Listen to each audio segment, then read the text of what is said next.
Bugün ben bu uçamdaki bu ah kiyimim bilan jangga kiraman va faqat Allohdan ajr mukofot talab qilgan holda kofirlar bilan jang qilaman. Agar men o'ltirilsam, bu kiyimim mening kepinim bo'lsin deydi.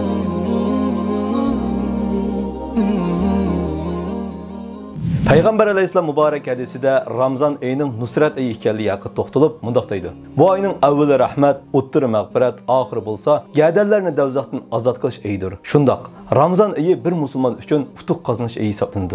Biz tarix batlarini ham varaqlaydigan bo'lsak, ushbu kunda, ya'ni hijratning 9-yili, Ramazan ayının 8-kuni tarixdagi mashhur g'azot Tabuk jihadi yuz bergan bo'lib, Allohning yordami bilan musulmonlar o'zlaridan 10 hassa ko'p dushmanlar ustidan g'alaba qilgandir. Va yana hijratning 164-yilning bugungi kunda musulmonlar qo'shini Rum imperatoriga qarshi elib borgan Babu Shizri jihadida zafar quchib Andalus shaharlarining biri bo'lgan Qutabaga qaytishgan edi. Hijratning 455-yili, mana shu kunda Saljuqiylar davlatining qurg'uvchisi To'g'rulbek vafot bo'lgandan keyin uning jiyani mashhur qo'mondan Alparslan Saljuqiylar davlatining sultoni bo'ldi. Ana shu kunlarda Rum davlatining podshohi Kafir Armanos musulmonlar shaharlariga urush etishni va muborak Kabe sharifni chiqib tashlashni iroda qilib 300 mingga yaqin askarlari bilan yo'lga chiqdi.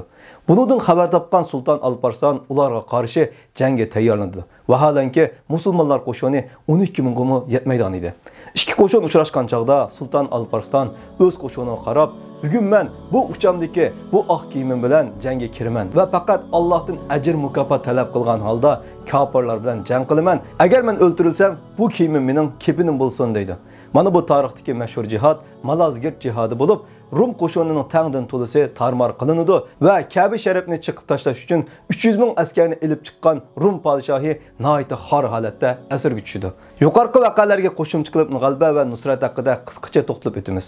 G'alaba nusrat haqida so'z qilganimizda, yillardan beri Allohning nusratini kutib turgan Uyg'ur xalqi ichidagi bir qism kishilar bu hukmlarni mavhum, amaliy reallikdan xoli, bu so'zlarni faqatla munbarlarda deyildigan, musulmonlar o'zini aldash uchun ishlatadigan so'zlar deb xato tushunadi. Amaliyotda Qur'on Karimda hammadan ko'p Bani Isroilning qissasi bayon qilindi. Qaraydigan bo'lsak, Musa alayhisalom qavmini elib Fir'avnning qochidi. Ziminda o'zini eng qudratli deb xudolik da'vosi qilayotgan Fir'avn bo'lsa, ularning orqasidan butkul qo'shini bilan qo'g'lash boshlaydi. Bir yerga kelib, Musa alayhisalomning yo'li tugab, dengizga kelib qoladi. Endi qochadigan yo'l qolmadi.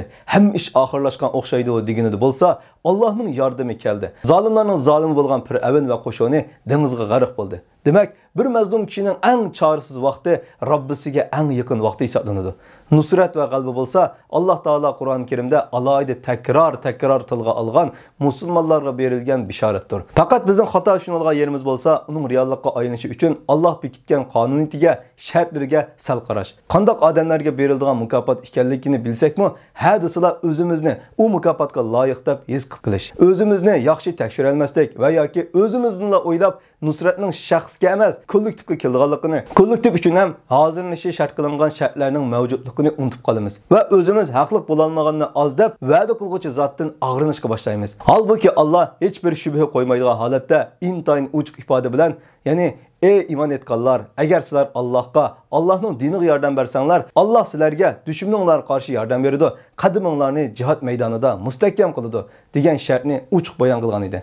Undaqda nusrat uchun shart qilingan bir qancha shartlarga qarab boqaylik. Birinchi, chin qalbidan iymon etish va solih amallarni qilish. Har bir ishida ixlos bilan Alloh rizoligini ko'zlash. Ikkinchi, Allohning diniga til va harakat bilan yordam berishga hirismand bo'lish. Uchinchi, qo'lidan keladigan imkoniyatlar bilan sababini qilish, ondan Allohga tavakkul qilish. To'rtinchi, Alloh va uning payg'ambariga mutlaq itoat qilish va musulmonlarning manfaatlari uchun vakil bo'lib saylangan amirlarga bo'ysunish. Beshinchi, dushmanga qarshi saflarda shijoatlik bo'lib sabit qadam bo'lish. Oltinchi, Allohni ko'p aslash va u zotga yilinib ko'p duo qilish. Yettinchi, Alloh yo'lida yetgan har qanday musibatga tayyorligi va sabr bo'lish kerak.